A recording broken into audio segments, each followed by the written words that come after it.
సమంత కట్టిందా? సమంత కట్టుద్ది, వాళ్ళ పిన్నమ్మ ముత్త కూడా కట్టుకున్నా సమంత కట్టిందా అంటే సమంత కట్టిందా అంటే ఏ మా ఇడ మా అక్క చెల్లెమ్మ కడతారు. సమంత అట్లాంటి మోడలా అని అడిగలేదు. సమంత కట్టిన చీరని ఇంకో పేరుంది, కానీ దీని పేరు సమంత సిల్కో. అయినా సమంత కట్టింది కదా అని మా అక్క చెల్లెమ్మ కట్టరు.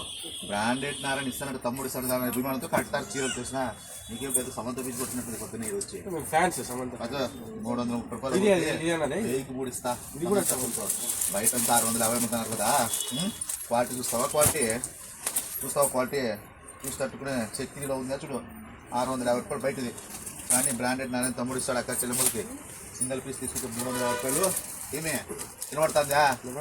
సింగిల్ పీస్ తీసుకుంటే 350, 3 పీసులు తీసుకుంటే 1000 రూపాయలు, 4 పీసులు తీసుకుంటే 1330. లెక్కలు రావాలి. లెక్కలు రాకపోయినా లెక్కలు నేర్పిస్తాడు బ్రాండెడ్ నారాయణ. ఒకటి తక్కువైనా కూడా ఎక్కువ చూపిస్తాడు బ్రాండెడ్ నారాయణ. చూసుకోండి పోయి మీ సమంతకు చెప్పు బ్రాండెడ్ నారాయణ దగ్గర మంచి మంచి చీరలు వచ్చినాయి, పదాం పని పిలుచుకొని రాపో. ఇలియానా ఓల్డ్ అయిపోయింది, ఇప్పుడు సమంత ట్రెండ్ కూడా అయిపోయింది. కానీ ఎవరు ఓల్డ్ అయినా కూడా బ్రాండెడ్ నారాయణ అక్క చెల్లెమ్మలకు న్యూ మోడల్స్ ఇప్పుడు ఎవరున్నారబ్బా ట్రెండింగ్? శ్రీలీల అయ్యి ఆ పాపతో వద్దుకోండి, 5 గంటకు వచ్చి కడుతుంది పాప నాకు రంపు ఎక్కువ.